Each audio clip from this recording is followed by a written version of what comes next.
السلام علیکم سامعین، یکم رمضان المبارک کی تاریخ شروع ہو چکی ہے۔ 23 مارچ ہے۔ خبر کا عنوان ہے لکھنؤ ہائی کورٹ نے عمر قید کی سزا کاٹ رہے حکیم طارق قاسمی کی ضمانت منظور کر لی ہے۔ خبر تفصیل سے سنیے۔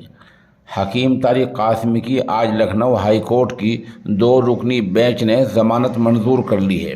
سال 2015 میں حکیم طارق قاسمی کو سیشن کورٹ نے عمر قید کی سزا سنائی تھی۔ عمر قید کی سزا کے خلاف ہائی کورٹ میں اپیل داخل کی گئی تھی، جس کو عدالت نے 2015 میں ہی سننے کے لیے منظور کر لیا تھا۔ اپیل پر سنوائی نہ ہونے کی وجہ سے ملزم کی ضمانت پر رہائی کی درخواست داخل کی گئی تھی، جسے ہائی کورٹ کی 2 رکنی بینچ کے جسٹس عطاء الرحمان مسعودی اور جسٹس سروج یادو نے منظور کر لیا تھا۔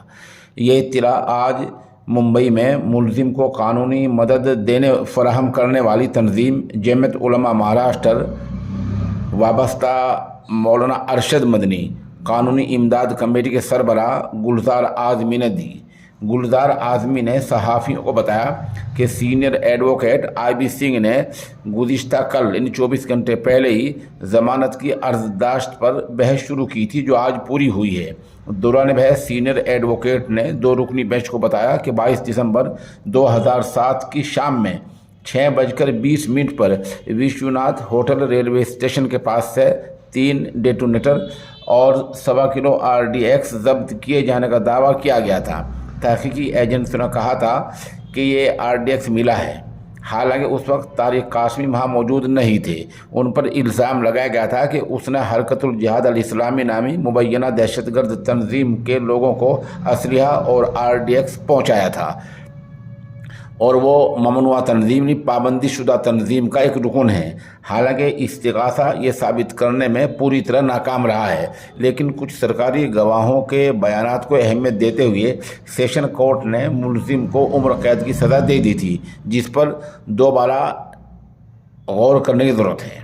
ایڈوکیٹ آئی بی سنگھ نے عدالت کو مزید بتایا کہ ملزم 2007 سے جیل میں ہے اور ملزم کی اپیل ہائی کورٹ میں 2015 سے التواء کا شکار ہے، لہذا ملزم کو ضمانت پر رہا کر دیا جائے۔ آئی بی سنگھ نے عدالت کو بتایا کہ اتر پردیش سرکار کی جانب سے بنائے گئے نمیش کمیشن نے خود ملزم طارق قاسمی کو تمام الزامات سے بری کر دیا تھا۔ کمیشن کی سفارشات کو درکنار کرتے ہوئے سیشن عدالت نے حکیم طارق قاسمی کو عمر قید کی سزا سنائی۔ سینئر ایڈوکیٹ نے 2 رکنی بینچ کو آگے بتایا کہ بارہ-بنکی بم دھماکوں سے 10 دن پہلے ہی ملزم پولیس کی کسٹڈی میں تھا، تحویل میں تھا، لہذا پولیس نے طارق قاسمی کو ایک منظم سازش کے تحت اس مقدمے میں ملوث کیا ہے۔ ملزم طارق قاسمی کی ضمانت پر رہائی کی سرکاری وکیل نے سخت لفظوں میں مخالفت کی اور کہا کہ ملزم سنگین الزامات کے تحت عمر قید کی سزا کاٹ رہا ہے، لہذا ملزم کو ضمانت پر رہا نہیں کیا جانا چاہیے، بلکہ اس کی اپیل پر حتمی یقینی بحث کے احکامات عدالت جاری کر سکتی ہے۔ یہ سرکاری وکیل نے آج مخالفت کی۔ فریقین کے دلائل سننے کے بعد عدالت نے حکیم طارق قاسمی کو بارہ-بنکی مقدمے میں مشروط ضمانت پر رہا کیے جانے کے احکامات جاری کیے ہیں۔ Senior advocate I B Singh کی مدد ایڈوکیٹ عارف علی اور ایڈوکیٹ مجاہد احمد اور ایڈوکیٹ فرقان نے کی ہے۔ اس آگے چل کر گلزار اعظمی نے کہا کہ حالانکہ فی الحال حکیم طارق قاسمی کی جیل سے رہائی مشکل ہے، کیونکہ ابھی انہیں لکھنؤ اور فیض آباد کے مقدموں میں ضمانت ملنا باقی ہے۔ انہوں نے مزید کہا کہ آج کے فیصلے کا مثبت اثر فیض آباد اور لکھنؤ مقدمات پر بھی پڑے گا، اور ان مقدمات میں سے ملزم کو ضمانت مل جائے اس کی کوشش کی جائے گی۔ انہوں نے کہا کہ تینوں مقدمات میں حکیم طارق قاسمی کو عمر قید کی سزا ملی، جس کے خلاف ہائی کورٹ میں اپیل داخل کی گئی ہے، جو سنوائی کے لیے منظور ہو چکی ہے، لیکن التوا کا شکار ہے۔ اس کا مطلب یہ ہے کہ کسی وجہ سے معاملہ ٹلتا جا رہا ہے۔